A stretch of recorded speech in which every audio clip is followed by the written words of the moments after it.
All engine running. Absolute genius. Get this. Welcome. This is the show where we bring you Science. What that essentially means is discoveries, Advances. Questions. Research. technology. Unbelievable. Without further ado, This is The Naked Scientists. Hello, welcome to the Naked Scientists podcast, the programme that brings you the biggest breakthroughs and talks to the major movers and shakers in the worlds of science, technology and medicine. I'm Chris Smith, and today, the summer solstice and the astronomical, cultural and archaeological significance of what's regarded as one of the ancient wonders of the world, Stonehenge.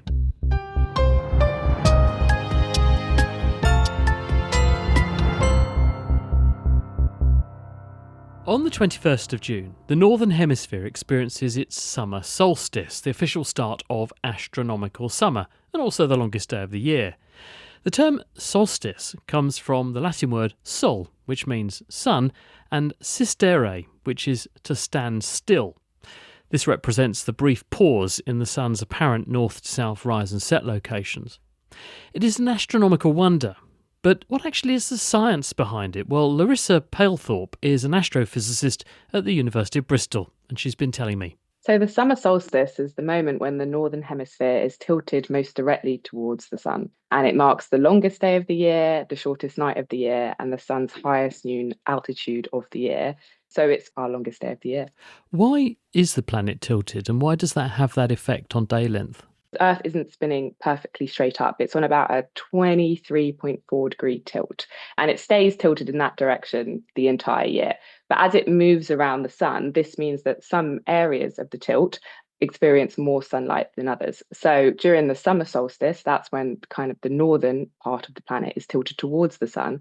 And so places like the North Pole, they experience the sun continuously for a few months, but it means we get our longest period of sunlight in the year, which is when we have our summer. And once it gets around the other side of the sun, now that tilt means that the northern hemisphere is pointing away, so you get shorter days, sun lower in the sky. Yes, unfortunately, it's the bleakest part of the year. It's our winter.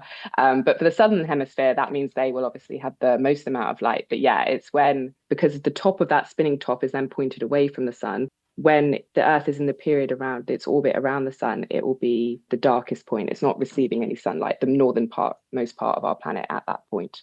So in other words, historical times, because this is set in stone in terms of it's a function of the planet, that us today are going to see this effect in the same way that they would have done for thousands of years. Yeah, essentially. So it's a great way to link yourself to your ancestors through time. And what's also very interesting, I think, is that our earliest sunrise isn't necessarily on the solstice. And this is all to do with the fact that kind of the sun, where it rises on the horizon, does move throughout the year. So on things like the equinoxes, spring equinox is late March and the autumn equinox is late September, that is when the sun will rise due east. But if you were to stand in the same spot every day of the year and watch where the sun rises, it would slide slightly north or slightly south across the horizon. So during the summer solstice, this is kind of when the sun rises most north to the east, if that makes sense. This has been a key thing of our ancestors throughout time. And I think around the world, they've built monuments to kind of honour when this has happened.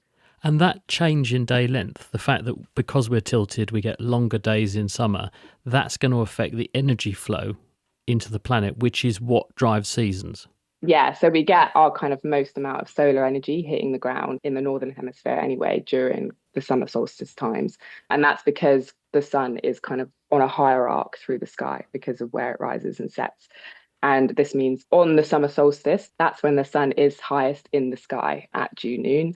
And this means the shadows are also their shortest, but that's essentially what makes these days longer. It's the fact that the sun is higher in the sky and it's got this higher arc across the horizon than it does in winter. And you mentioned that the Earth doesn't go round the sun in a nice circle. It's a bit elliptical. Why is that? Yeah. It's all kind of to do with the way our solar system forms. Planets in the solar system are on this ellipsis, and it's all to do with this gravitational pull. So I study exoplanets quite a lot, so planets orbiting other stars. And we find this is quite common throughout kind of our galaxy, that planets don't form in this perfect circle. And it's so that everything's in balance, right? Everything has a gravitational pull on each other, and all the planets in our solar system have to be in balance as well as in balance in orbit around the sun. It's not quite unique. Quite a lot of planets kind of orbit in ellipses, but our ellipsis is unique to our planet. Generally, Planets only tend to have circular orbits if they're very close to their host stars. We wouldn't want to be too close to our sun because it'd be far too hot and far too much radiation for us to live. So kind of at this distance where an ellipsis is the best case for the mass of our planet. Do other planets have a solstice like we do, though?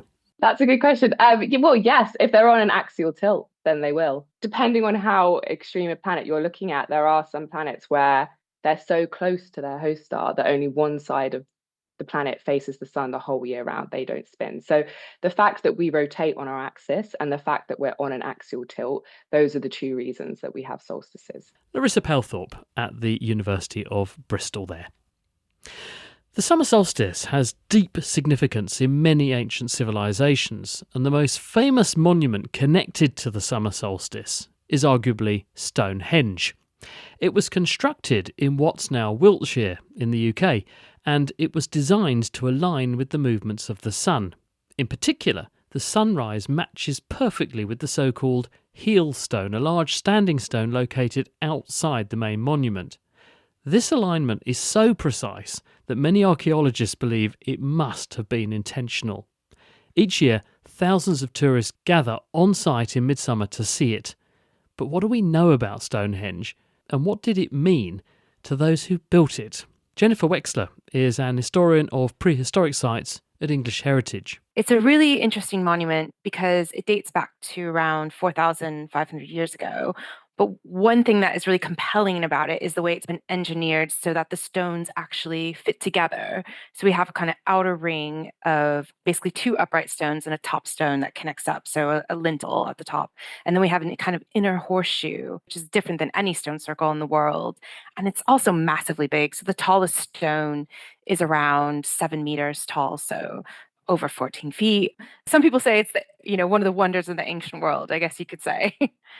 When you say 4,500 years, has it always looked like that, though? Or is it that it started 4,500 years ago and it's been re-engineered a few times since? What do we know about how it's evolved? Often we think about Stonehenge as this kind of like just these big stones in a field by themselves, but actually it's part of a whole massive landscape of monuments.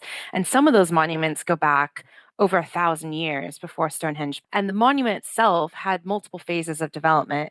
So it has an earlier element, which is the outer ring and ditch.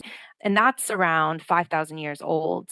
And just inside of that, there's 56 kind of holes in this kind of outer circumference, which we know were used for cremation burials, but also possibly had some kind of earlier version of a circle, maybe with wooden posts. And then 500 years later, people come back and they put up the really big stones, the stones that we're familiar with today that come from the Westwoods about 20 miles away. And because the big stones, the big saracens have been engineered to fit together, we know that those, once they're in place, probably stay in place. So that has stayed the same since 4,500 years ago.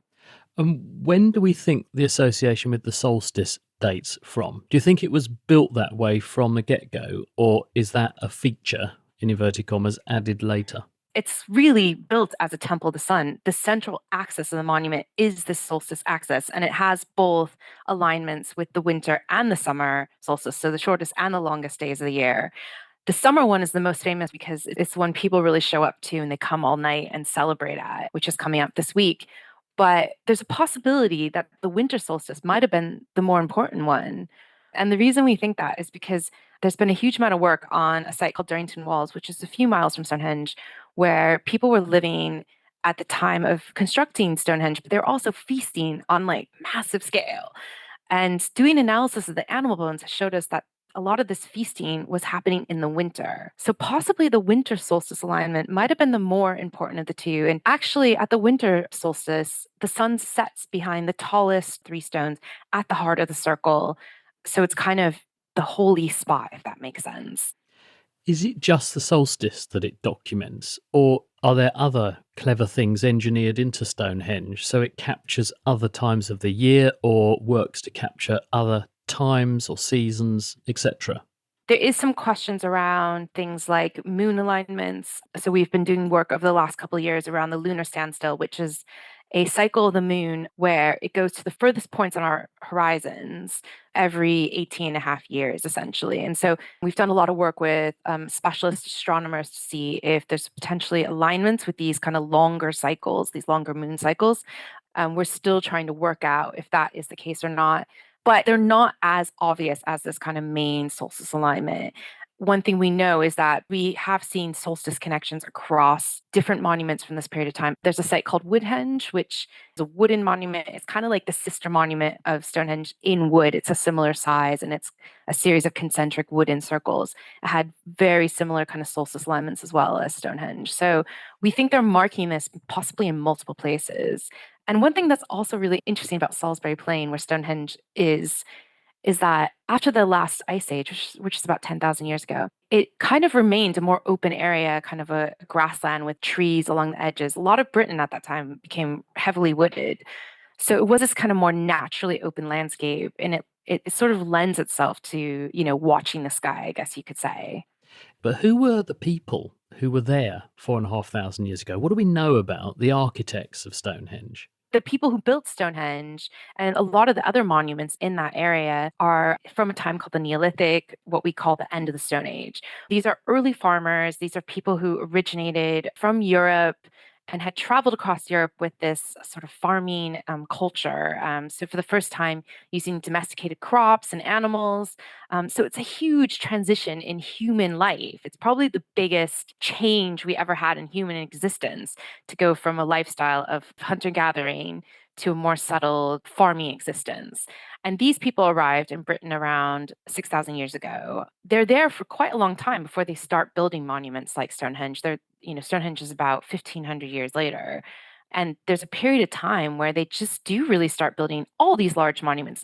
So there's definitely something going on in society at this period of time. And I think, one thing that's interesting is these people, even though they're farmers, they're herding animals. They're moving around a lot seasonally with large herds of animals. So these monuments, can act as anchors in landscape, places people are returning to on a seasonal basis, trade goods, have feasts, have celebrations, maybe helping people understand the calendar, or also if the sun didn't return and do its job, especially in the winter when you have these dying days, essentially where the light is literally dying, you need to kind of maybe do something religious to evoke that return of the sun to make you feel okay, that things are going to be okay. The spring's going to come, the summer's going to come. You're going to thrive as a society. Perhaps there's some religious belief around that return of the light, which I think in some ways we still have today with our own, sort of winter holidays. We all are looking for that kind of bit of light at that time of year. Jennifer Wexler there from English Heritage. The Naked Scientists podcast is produced in association with Spitfire, cost-effective voice, internet and IP engineering services for UK businesses. Find out how Spitfire can empower your company at spitfire.co.uk. Music in the programme is sponsored by Epidemic Sound, perfect music for audio and video productions. This is the Naked Scientist podcast with me, Chris Smith, and today, Stonehenge and the celebration of the summer solstice. In a minute, why Stonehenge doesn't stand alone and in fact appears to be part of a much bigger development over that part of the country.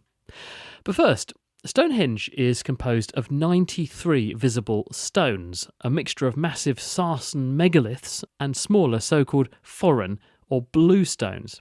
For decades, their origins have been a mystery, which a team at the University of Aberystwyth have been trying to crack. For more than a century, archaeologists believe that the altar stone, the famous 6-ton sandstone slab at the centre of Stonehenge, was transported from West Wales, and they grouped it in with Stonehenge's other blue stones. But after analysing rock samples from across modern Britain, scientists found that the stone's mineral composition is not Welsh. In 2024, researchers then concluded that the altar stone may in fact have been brought from Scotland instead. But did humans drag it there, or did the Ice Age do some of the work for them? Richard Bevins has studied Stonehenge for over 15 years. So when you're standing at a distance looking at Stonehenge, there are some very, very large stones. Those stones are called the Sarsens, and they're sandstones, and they're derived relatively locally, perhaps 25, 30 kilometres away. Then there's a set of smaller stones, and those were referred to in the early days as the foreign stones, because early geologists realised they didn't come from that area. So you've got this mix of two different rock types. What processes can a geologist go through then to work out where a rock comes from? So fortunately, these days we have a whole range of analytical equipment. It's a bit like forensic science. So we actually X-ray the rock. If we've got fragments, there's material in museum collections that has been, collected from the 1800s, and we can look at that material and use these investigative techniques. So what did people, before you had those techniques, what did they think were the origins of the foreign stones? Did they sort of look at them and say, well, they look like rocks that we find in place X, Y, and Z, therefore they could have come from there? That's very much the case, Chris. Yeah. So some of the early geologists, this is going back to the 1840s, 1850s, when, traveling around the country wasn't necessarily simple and many areas hadn't been geologically surveyed. They were looking at samples, passing them to other geologists, and they're saying, well, this looks as though it could come from North Wales, or this could come from Devon. So there was lots of that kind of rather loose speculation. Then along came the advent of looking at rocks under a microscope. So very thin wafer and passing light through that and looking down the microscope and identifying the minerals present. So that was where the science of petrography came from. And that was applied to the stones at Stonehenge in the 1920s by a geologist called H. Thomas, who worked for the Geological Survey. And he'd been mapping down in West Wales, getting to grips with understanding the geology. And he made that link for these foreign stones to come from West Wales. So he said they look like the ones from South West Yes. Wales, therefore they probably are. That was an extraordinary idea in and of itself, because that's still a very long way. When we're talking about moving literally tons of rock over what must be hundreds of miles, that's still a feat in and of itself. Very much, Chris. And some of the early thinking stemmed from one observation that Thomas made, that there was one very odd stone in amongst this blue stone assemblage at Stonehenge, the so-called altar stone towards the centre of the stone circle. And that he couldn't match confidently to the particular area he thought the rest of the blue stones came from, the hills of the Preseli, the Mynydd Preseli. And he almost, not in desperation, but he didn't know quite what to do. And then he thought, well, where's the nearest sandstone of this type, the altar stone type? And he saw a match to Milford Haven. So he speculated that the stones were brought down from the Preselis to Milford Haven. They were put on rafts and they added a stone at that point, the altar stone, and then they rafted them up the Bristol Channel. So it drove that thinking about transporting them by water up the Bristol Channel. But when did it become apparent that actually that altar stone may have come from even farther afield? Because that's the hypothesis, isn't it? That it's actually come from Scotland. That hypothesis went unchallenged. And there's a bit of circular thinking. The foreign stones were called blue stones. And so you've got stones from West Wales, which are all of a particular type. You can match them up to outcrops in the Preselis. And you've got this odd one. But because it had been put in with the blue stones and called a blue stone, then Thomas wanted it to come from the same area. And it wasn't until about 4 or 5 years ago that we researched trying to find the source of the altar stone in West Wales. And we thought it was going to be a stone of broadly the Devonian age, somewhere around 395 million years old. And we got to the Welsh borderlands, and effectively that's where the geology stopped of that type, and we still hadn't found a source for it. And at that point, we took a step back and said, right, well, it might not come from Wales. And in fact, why are we calling it a bluestone? We're calling it a bluestone because Thomas called it a bluestone, and we've just followed that. So if we separate it out, then we can broaden our horizons. So what led you to Scotland? We've got certain areas of the British Isles where we get that particular type of geology, in northern Britain, right the way up to Orkney and Shetland. And we joined with a team from Curtin University in Australia who have got labs that can do age dating and look at the age of minerals in the sandstone. And we can date crystals that are in the sandstone, and we suddenly got very, very, very, very old ages on a mineral type called zircon. And that precluded anything from southern Britain. You only find them in northern Britain, and in particular in northern Scotland. And for So, people unfamiliar with the anatomy of the UK, how yeah, many miles is that? up to about 700 kilometers. In the debates about Stonehenge and the Blue Stones and the Altar Stone, there are two schools of thought. Were they transported by humans or were they transported by ice during the last glaciation or even earlier glaciations? And so the material was moved under natural processes. There's also a sort of middle ground. Was the altar stone, moved part way? And this is work that's just been published by our colleagues in Australia, who have proposed a sort of midway point where the altar stone was transported by ice and then the last part by humans. The difficulty is there's no strong geological evidence either way. And the weight of that rock? 6 tons? Quite an effort, isn't it? Quite an You can effort. see why a geological argument is quite attractive. But what would have attracted those people to that rock? Is there anything special about it? Or would it have in some way got their attention that meant that they wanted that one and made it the centerpiece? Or was it already there and or nearby and just convenient and it just fitted the bill because it was right shaped, right size? Let's just use that. Well, that's quite tempting. The one thing we don't know about the altar stone is when it actually arrived at Stonehenge. It's much heavier than the other blue stones. It's a distinctive rock type. There's no evidence that that altar stone was ever put into vertical position. It's now flat lying, and it may have been flat lying the whole time. So there's lots of anomalies about the altar stone, which our archaeology colleagues are, well into considering the significance of it. And if it was human transport, how did they transport it that distance? How indeed. Richard Bevins at the University of Aberystwyth on the geological mysteries of Stonehenge. Now, finally today, we're going to examine whether Stonehenge is in fact part of a much larger prehistoric landscape in its locale.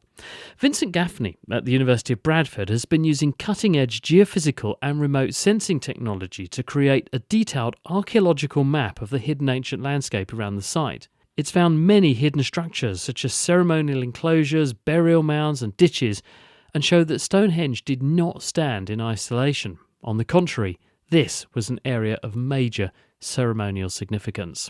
Most of the work had been concentrated on the bits you could see, all the lumps and bumps, the monuments which were known about, but it left large areas of the landscape in which there appeared to be nothing. And the consequence of that was we started to write histories and archaeologies on the basis of what we didn't know about the majority of the landscape.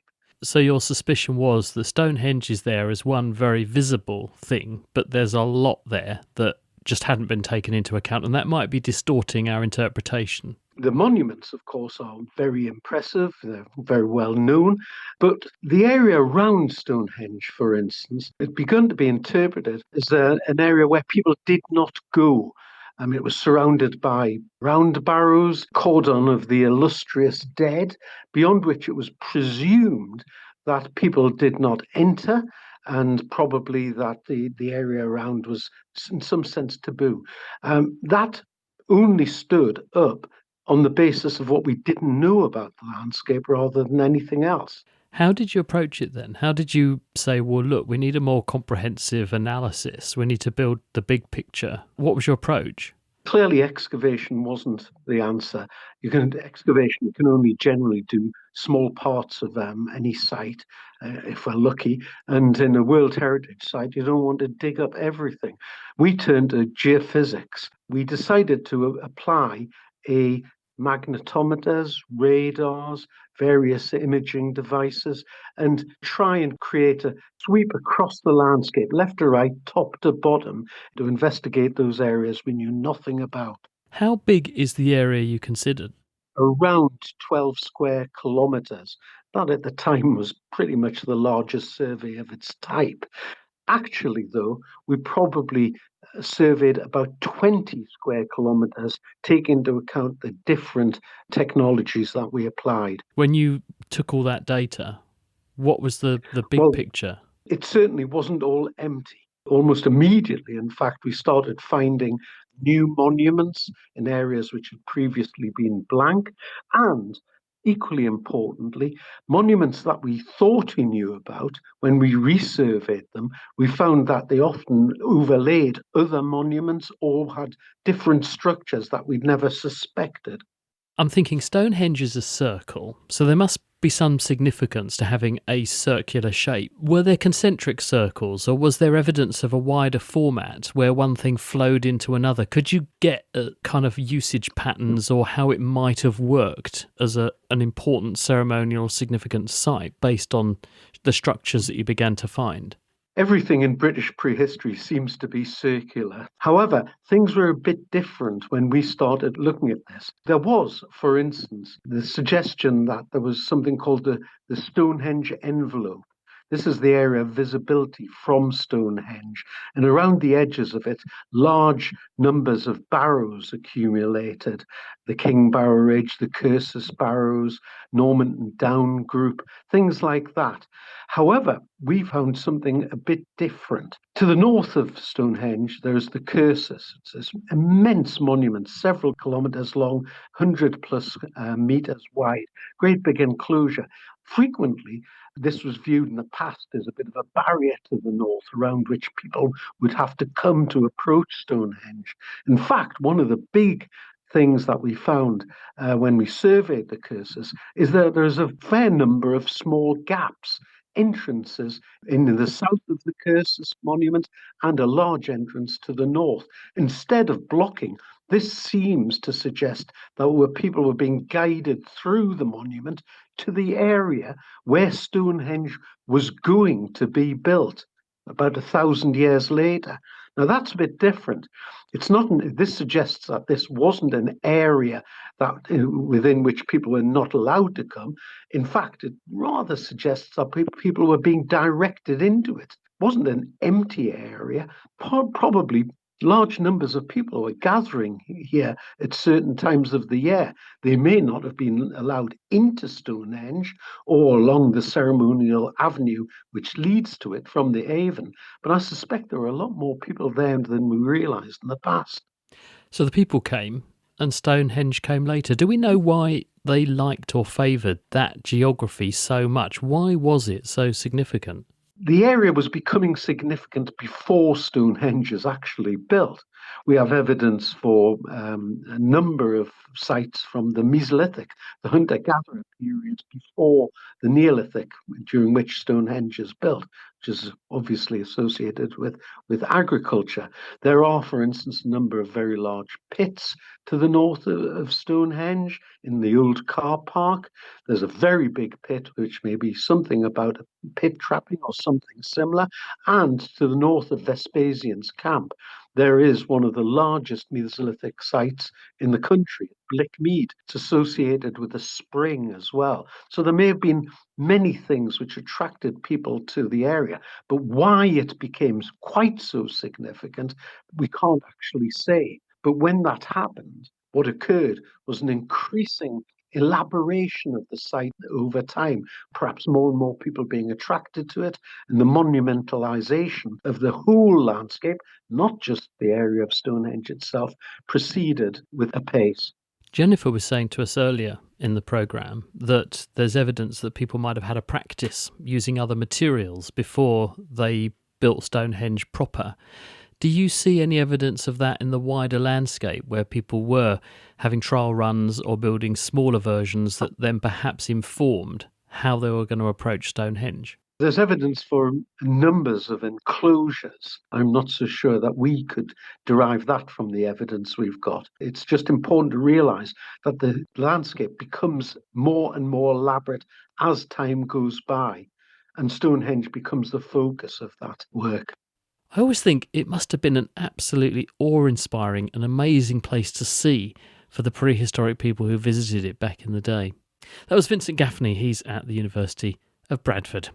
And that is it for this episode. But we will have the latest science news for you on Friday, when we'll hear how antibodies can even work inside our cells to fight infections. We'll also have our usual updates on LinkedIn, on X and on Instagram. And if you'd like to support our work, we would be extremely grateful. You can do that at nakedscientist.com/donate. I'm Chris Smith. Thanks for listening. If you'd like to drop me a line, it's chris@thenakedscientist.com. Until next time, thank you for your company and goodbye.